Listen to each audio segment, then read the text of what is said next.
No niin, hyvää muonantai huomenta ja kello on tosi vähän ja minä rupesin tässä yhden työmaan teen tuossa ja rupesin pyöräesittelyä tekemään. Niin sain testiin tuommoisen vihreän pyörän, tuo mennään tuohon naapurikylälle tässä myöhemmin sitten, kunhan on videon saanut tehtyä ja minä sen kokoisin viime viikolla ja on sillä jo ajettukin ihan jonnin verran. Ja tuo on minun pyörä ja tässäpä on hyvä vertailla, nämä on niinku sama pyörä samalla nimellä Lankeleesi MG600 Plus. Sama moottori, tai ainakin saman tehoinen, samanlainen akku, 1000 wattin moottori ja 1000 wattitunnin akku lähes, taisi olla 960. Mutta se on 2025 malli on tämä sitten. Niin tässä on paljon hyviä juttuja. Siinä on niinku just niitä, mitä oli, vaikka tuntuu, että tuosta on vaikea parantua, se on ollut niin hyvä pyörä. Mutta on siinä omat pikansa ollut. Ja lähinnä turvallisuus eillä kun mennään, niin jarrut. Jarrut sinänsä tuolla on ihan hyvät, vaikka ne on muuttunutkin. Tuossa on nelimäntäiset nyt nämä tässä uudessa versiossa. Mutta tämä kahva, kun täällä ei ole jarrunestesäiliöä, se on vaan tuommoinen, se on vaan mäntä tuossa ja siitä ruuvireistä pannaan nestettä. Niin kieltämättä toimii tämä toinen vaikka kuinka hyvin, mutta tämä ei ole toiminut ennen pitkää aikaa. Kevättalvella lisäsin tuosta nestettä, niin sain toimimaan, mutta ei toimi ennen. Takuuseen tullaan mulle uusi tuo ja samaten tämä, kun on katkennut tuosta, kun tämä itse asiassa kaatui tämä pyörä tuossa tuulessa, niin tuo meni nurin tai poikki. Niin Mutta sitten minähän sanoin silloin, kun rupesin tuolla viime kesänä tuolla omallani ajamaan, että voi kun olisi isompi vaihe 1. Niin nyt se on. Tässä on tuolla lukkookin 7. Täällä on 8. Ja se on nimenomaan, vaikka nuo rataspakat ja mittasuhteet on muuttunut kokonaan, mutta kyllä se 1 on ihan samanlainen 1 kuin tuossakin. Aika sopiva. Voisi olla vieläkin hitaampi, mutta loppujen lopuksi tuo sähköavustusmerkki on niin paljon niin painavassa pyörässä, että se on ihan sama mitenkä hias se 1 on. Ei sillä niinku vuorelle pysty suoraan ajeta. Mutta se isoin vaihe on nyt hyvä, sillä sanotaan, että tuolla, jo ei nyt saa ajaa oikeasti, mutta 3.5 voi ihan helposti ajaa niin, että ei mä ihan singertämiseksi se ajaminen. Että tuolla pyörällä se on semmoinen 30 se järkevä polkunopeus ollut. Ja sitten no tässä on paljon juttuja. No tarakka on muuttunut vähän hoikemmaksi, en minä tiedä onko siinä. Se ei ole millään tavalla sen parempi. Minä olen tykännyt tästä isosta tarakasta tässä vanhassa mallissa. Todellakin. Mutta tämä käyttöpaneeli, tämä on muuttunut. Ei tuossakaan mitään vikkoa ole. Mutta tässä on vilikut. Pannaanpa vilikuttamaan tuosta. Nui. Sitten siinä on vielä jarruvalo tuossa. Eli 3 jarruvaloa pallaa. Se on ihan kiva tuo vilikkuhomma. Todellakin. Ei olisi tullut itselle mieleen, että pitäisi pyörässä olla vilikut, mutta nyt kun on, niin ajattelin, että no onpa hyvä. Satula on yhtä hyvä kuin ennenkin. Todella hyvä istua työmiehen perseelle. Ja etujoositus on samat kuin ennen. Takamoottorissa on eri nimi, mutta kyllä se minun mielestä on ihan samanlainen. No voi olla, että oli muuten hiljaisempi tämä on nyt kun miettii. Valot on muuttunut. No sekin on kosmeettinen ero, kun hyvät valot on. Ei siinä sen kummempaa. Niin tässä on tosiaan jarrunestesäiliö ihan niinku mopossa. Ja tuossa on vielä tuokin linssi, että näkyy paljonko on nestettä. Että selkeä parannus jarruihin. Sitten on huvittava yksityiskohta on melkein tuo, että miten hienosti on tämä nyt tehty. Että onko nämä hiottu vai pakkeloitu. Että luulisin, että ei siellä ole kyllä aikaa kellään pakkeloja. Näitä tehdään liukuhihnalta ihan hirveitä määriä näitä pyöriä. Tässä entisessä versiossa näkyy siistiä hitsisaamoja on, mutta eikä tuo ole häirinyt. Ihan hyvin on kelevannut, mutta ei ole tässä nyt yhtään. Tuolla takahuarukan puolella rupeaa olemaan sitten hitsisaamoja näkyvissä. Lähestulkoon tärkein uuvistusominaisuus on nimittäin hieno juttu, jota ei tuoskaan osannut hirveästi kaivata pelkästään tuolla ajaessa, mutta vaikka tässäkin on se vääntöanturi, että se ei ole niin kuin niissä ensimmäisissä oli, että se pyrki menemään tietyllä avustuksella tiettyyn nopeuteen niin kuin väkisellä. Ihan niin kuin ei olisi polkimisella ollut mitään merkitystä. Niin tämä pyörähän on nyt ollut semmonen, että sillä voi ajoa hiljaakin. Mutta tässä vanhassa on joutunut niin kuin sitä maksiminopeutta senkin takia säätämään hyvinkin korkealle, että pystyisi ajamaan niin kuin sitä 2.5 vaikka ykkösavustuksella tai kakkosavustuksella, koska se avustustaso leikkoo sen huippunopeuden myös. Eli mulla on muistaakseni 35 tuossa tai 37 se nopeuden yläraja, mutta se on sillä vitostasolla. Niin silloin minä pääsen, että pystyn ajamaan myös kakkosavustuksella esimerkiksi, että ei menisi niin paljon akkua ja pitäähän sitä nyt polkea omillakin jaloilla pikkusen.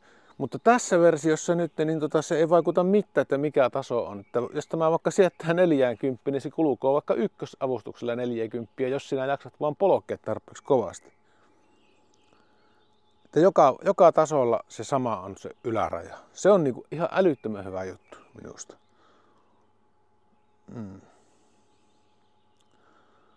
Mutta sitten tämä kyllä myös jostain syystä tuntuu, että niin kuin sanoin, että tällä en ole ikinä ajanut sellaista pitkää lenkkiä oikeastaan ykkösavustuksella. Että se on mieluummin kakkosella aina ollut. Mutta tuolla kyllä pystyy ajamaan. Että onko se vähän muuttunut se voimantuotto siellä sitten. Mutta ei se vielä liikaa avusta silti, mutta ei ennen enempää. Sitten männöjän mopoksi kyllä oikeasti, että aika sopiva on kyllä. Paljon on kyllä tullut hyviä uusia juttuja. Tanko näyttäisi samalta ja no tuo kapula on tuossa erilainen tuo. Niin joo. Mutta näissä on hirmu hyvä tuommoinen ryhdikäs ajoasento. Minä tykkään. Niin se on semmonen, että sillä niin näkyy etteensä hyvin. Että siinä ei olla tällä lailla. Mitäs muuta? Renkaat on samanmerkkiset. Samankokoiset.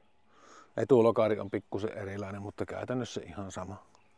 Mutta jos viime kesänä jäit miettimään, että hitsi kun ostaisiko tuommoisen pyörän, olit hyvin lähellä, niin tänä kesänä niin ostat tämä, kun ei joku 100 se hintaero.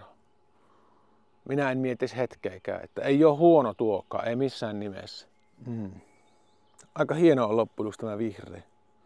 Mut itse en ikinä olisi kyllä vihreätä ottanut, mutta nyt niin kuin itselle jos olisi jäänyt, mutta tuo on kyllä oikeastaan ihan kiva sille, että se ei ole niin silmiin pistävän näköinen kuin tuo. Vähän semmonen neutraalimpi väri.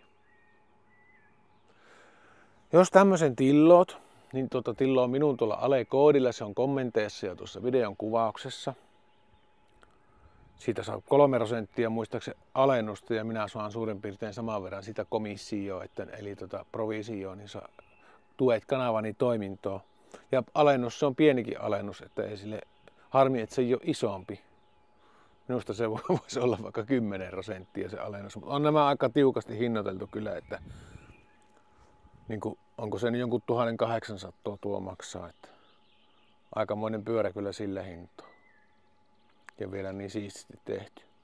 Mutta sitten kun sinä tilloot tämmöisen ja aakaset sen paketin, niin mukana tulloo työkalut, ei muuta tarvii. Hyvä 6-kulma avainsetti on mitä oikeastaan tarvii ja 15 mm avain polkimiin, niin kannattaa pitää eka reissulla se 6-kulma avainpaketti taskussa tai tarakalla, että saattaa joutua kiristämään, niin kuin se on ihan järkeenkäypä juttu, mutta itsekin on melkein joka pyörän kohdalla kääntynyt takaisin jossain ja lähtenyt kiristämään. Esimerkiksi tässäkin pyörässä nyt pitäisi kiristää tätä tuosta, vaikka ei se löysällä ole, mutta ihan pikkusen heiluu. Ja tuo on olevinnaan panin tiukalle, mutta ei se sitten kuitenkaan ole tarpeeksi tiukalle. Ja aina sitä on jotain. Se ensimmäinen pyörä, kun tämmönen tuli, niin mulla tuo oli löysällä, niin rupesi kampi heilumaan. Niin piti mennä sitten yhteen talloon kysymään, että onko teillä jotain avaimia lainata.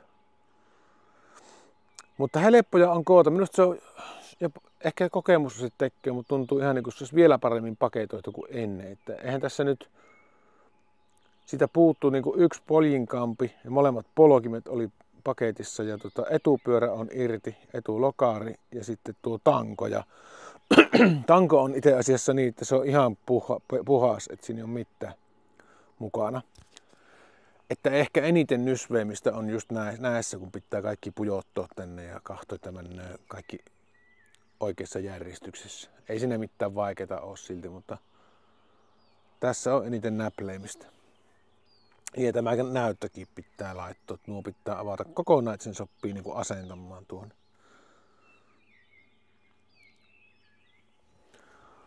Hienosti se on koottu silleen niin kuin paketoitu ja kun en tiedä miten se on niin kuin sitten testattu tai jotta, kun kaikki toimii, niin kuin jarrut toimii täydellisesti heti paketista ottaessa ja vielä ihmeempi on miten vaihteet toimii. Niitä ei ikinä ole tarvinnut sietää, että on se jollain lailla vaan kokeilu, että se pelittää.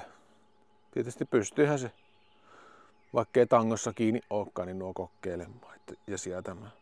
Tehtaalla nimittäin. Ei ole kauan, kun multa olisi kysytty, että olisiko läskipyörä hyvä, niin minä olisin sanonut, että ihan hullu hommo on tuommoisilla renkailla ajoa niin kuin pyörällä, mutta nyt on eri mieltä, että on se hyvän näköinen, mutta kyllä se tiellä tasoittaa kyytiä niin paljon, että jos haluaisi yhtä hyvän kyyvin kappeimmilla renkailla, niin ehdottomasti pitäisi takajousitus olla.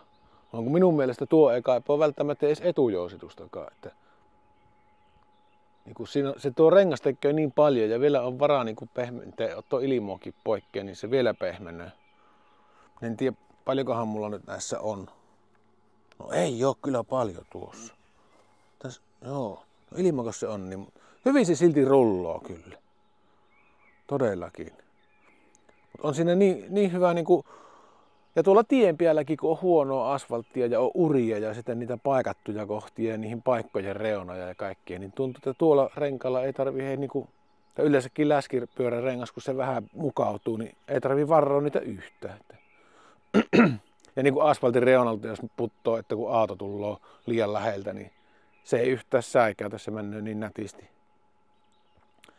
Että mullahan on tämmönen yksi versio, uusi pyörä kanssa toinen, mikä tai kolmas jo, mistä en saa videoa vielä julkaista, kun sitä ei, niin kuin eivät saa valmistettua niin paljon kuin menisi. Niin, siinä on kappeet renkaat, muuten melkein sama tekniikka, niin kyllä se tuntuu, että aika kovaa on ajo huonolla tiellä. Että ei edes hiekkatielle niin kuin tien mielen lähtee. Mutta nämä on kyllä ihan omiaan tuolla mehtäautoteillä jopa. Mutta asfaltilla menee myös, että ei ole minkäänlaista ongelmaa kyllä. Niin. Kyllä nyt on kyllä ostajan markkinat kyllä. Tämä on niin paljon parantunut tämä versio. Joo, mahamourua. Pitää lähteä pikkuhiljaa kohta syömään. Ei muut, pyörä kaapoille. Heippa.